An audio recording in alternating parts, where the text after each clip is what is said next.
عزیز ساتھیوں، ایک بار پھر سے آپ کا استقبال و خیر مقدم ہے۔ آپ کو بتاتا چلوں کہ گزشتہ ویڈیو میں آپ لوگوں کو یاد ہوگا ہم لوگوں نے حروف اور الفاظ پر بات کی تھی، جہاں ہمیں بتایا گیا تھا کہ حروف کی کل 4 قسمیں ہیں۔ ان 4 قسموں میں سے پہلی قسم جس کو حروف ربط کے نام سے جانا جاتا ہے اس پہ ہم لوگ بات کر چکے ہیں۔ آج ہم لوگ حروف یعنی غیر مستقل کلمے کی جو دوسری قسم ہے جس کو حروف عطف کے نام سے جانا جاتا ہے، انگریزی میں ہم اس کو کنجنکشن کہتے ہیں، آج ہم لوگ اسی پر گفتگو کریں گے۔ تو آئیے شروع کرتے ہیں۔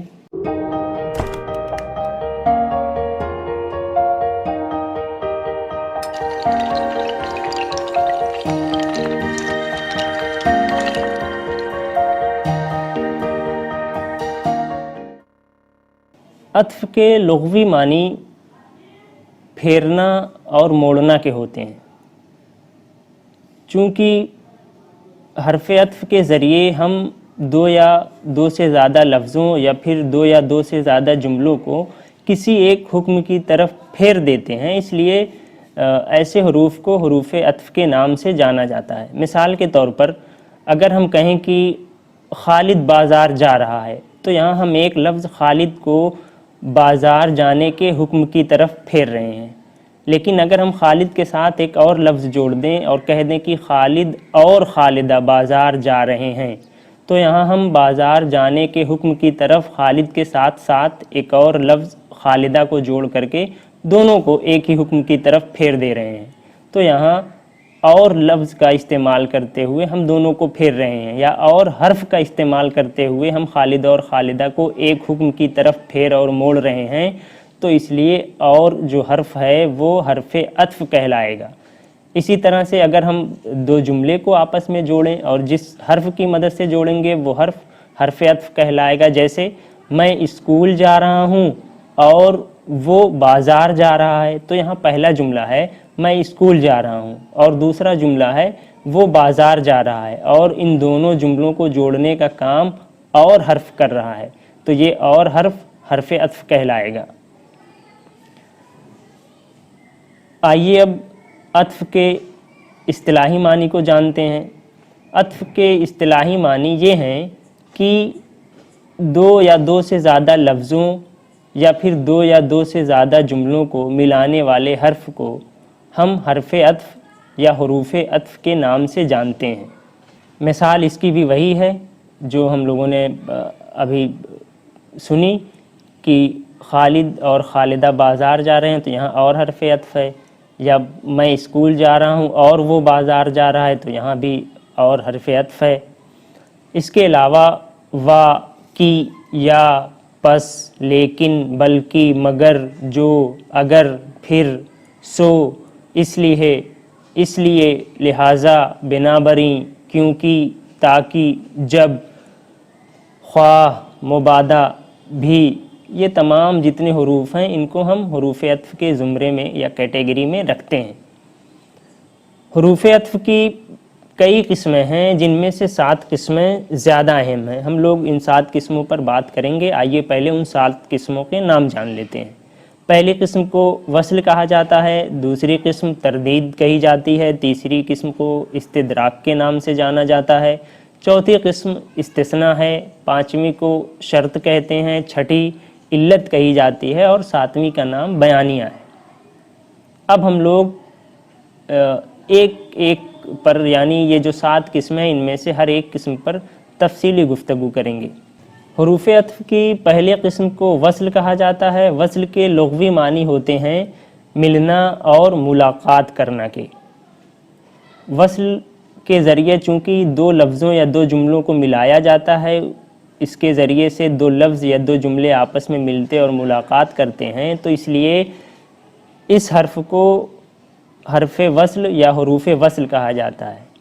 واو ہے جس کو وا کہتے ہیں، اور ہے، اسی طرح کی ہے، یہ 3 ایسے حروف ہیں جن کو حروف وصل کے زمرے میں شامل کیا جاتا ہے۔ مثال کے طور پر میں آ ہی رہا تھا کہ آپ مل گئے، یہاں کی کے ذریعے سے میں آ ہی رہا تھا آپ مل گئے، یہ ایک طرح سے 2 ٹکڑے ہیں جملے کے، ان دونوں جملوں کو جوڑنے کا کام کی کر رہا ہے، تو کی حرف وصل ہے۔ اسی طرح سے میں اور وہ دونوں اسکول جا رہے ہیں، تو یہاں اور بھی حرف وصل ہے۔ آئیے اب دوسری قسم پر بات کرتے ہیں۔ حروف عطف کی دوسری قسم کو تردید کہا جاتا ہے۔ تردید کے لغوی معنی ہوتے ہیں انکار کرنا یا نفی کرنا۔ تو اصطلاح میں حروف تردید ان حروف کو کہا جاتا ہے جو جملے میں انکار کرنے کا یا پھر نفی کرنے کا کام انجام دیتے ہیں۔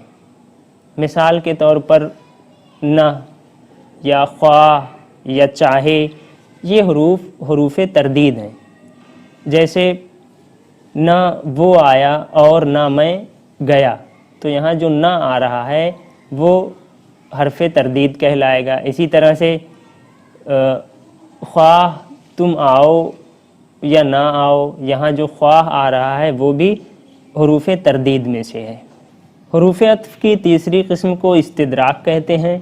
استدراک کے لغوی معنی سمجھنا اور ذہن میں بٹھانا کے ہوتے ہیں۔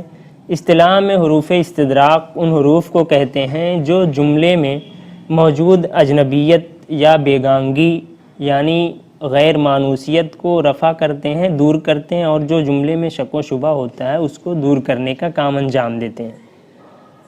پر حرف یا پھر لیکن حرف یا بلکہ حرف، یہ تینوں حروف یعنی پر، لیکن اور بلکہ، یہ تینوں حروف استدراک کہلاتے ہیں۔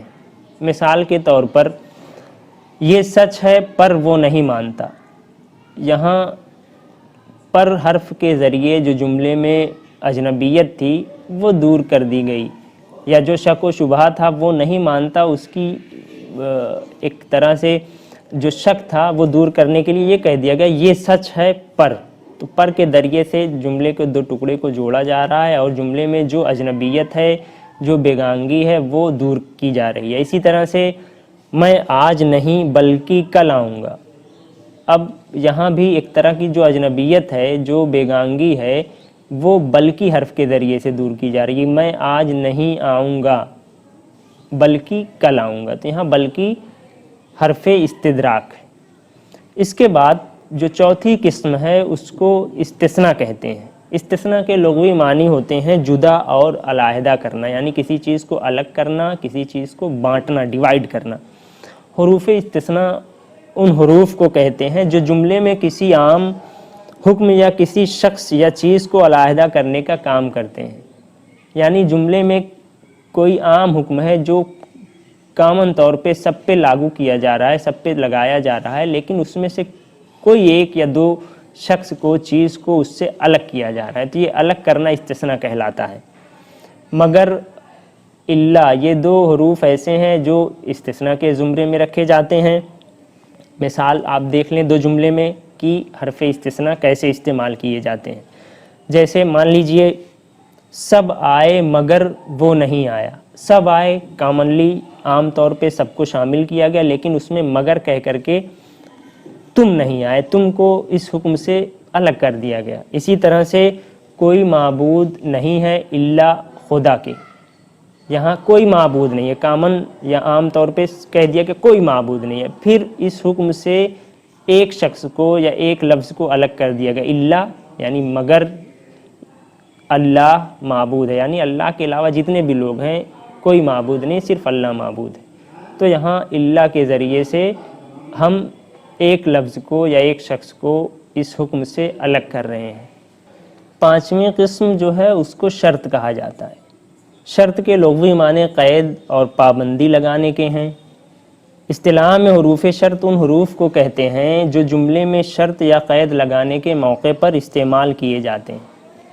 اگر جو یہ دونوں حروف شرط کے طور پر استعمال کیے جاتے ہیں، آپ مثال کے طور پہ دو جملہ دیکھیں، اگر وہ تیز چلتا تو وقت پر پہنچ جاتا۔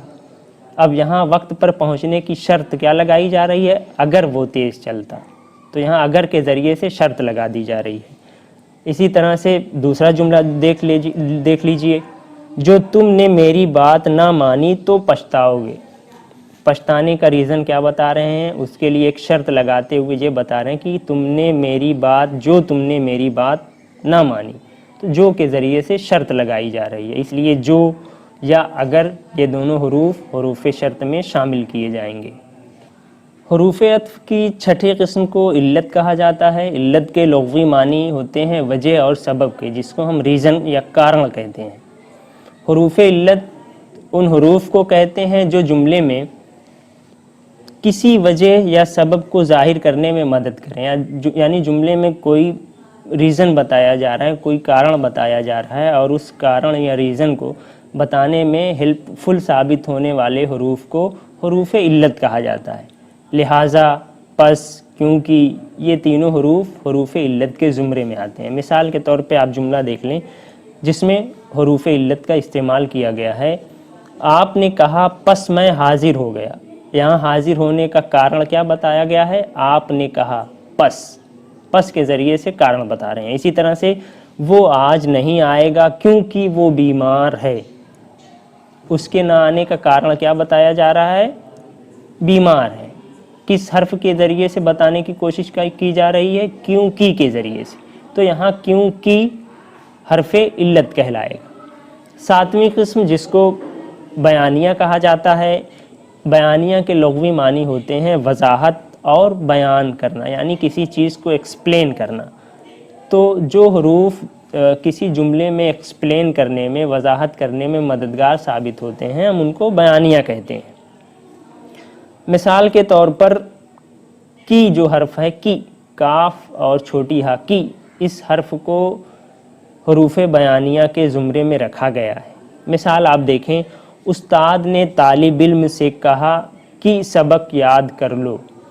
یہاں ایکسپلین کر رہے ہیں کہ استاد نے طالب علم سے کیا کہا، اب آگے وضاحت کی جا رہی ہے، سبق یاد کرنے کو کہا، سبق یاد کر لو۔ کس حرف کی مدد سے ایکسپلین کیا جا رہا ہے؟ کی کے ذریعے سے۔ تو یہ جو کی حرف ہے یہ حرف بیانیہ کہلائے گا، یعنی حروف بیانیہ کے زمرے میں ہم کی کو رکھیں گے۔ تو یہ حروف عطف کی جو قسمیں تھی اس پہ تفصیلی گفتگو تھی۔ حروف عطف کے بارے میں آپ لوگ بنیادی جو بات ہے وہ صرف اتنی ہے، اور اس کو جان لیں کہ حروف عطف ان حروف کو کہا جاتا ہے جو دو لفظوں یا دو سے زیادہ لفظوں کو، اسی طرح سے دو جملوں یا پھر دو سے زیادہ جملوں کو آپس میں ملانے کا کام کرتے ہیں۔ یہ حروف عطف کی بنیادی خصوصیت ہے کہ حروف عطف ایک سے زیادہ لفظ یا ایک سے زیادہ جملے کو آپس میں جوڑتے ہیں، کمبائن کرنے میں، ان کو جوڑنے میں مددگار ثابت ہوتے ہیں۔ انگریزی میں حروف عطف کو کنجنکشن کہا جاتا ہے۔ بہت زیادہ تفصیل میں ابھی جانے کی ضرورت نہیں ہے، بنیادی جو بات ہے وہ آپ جان لیں۔ ٹھیک ہے، پھر ہم لوگ ملتے ہیں، تب تک کے لیے اجازت دیجیے۔ آپ کا بہت بہت شکریہ۔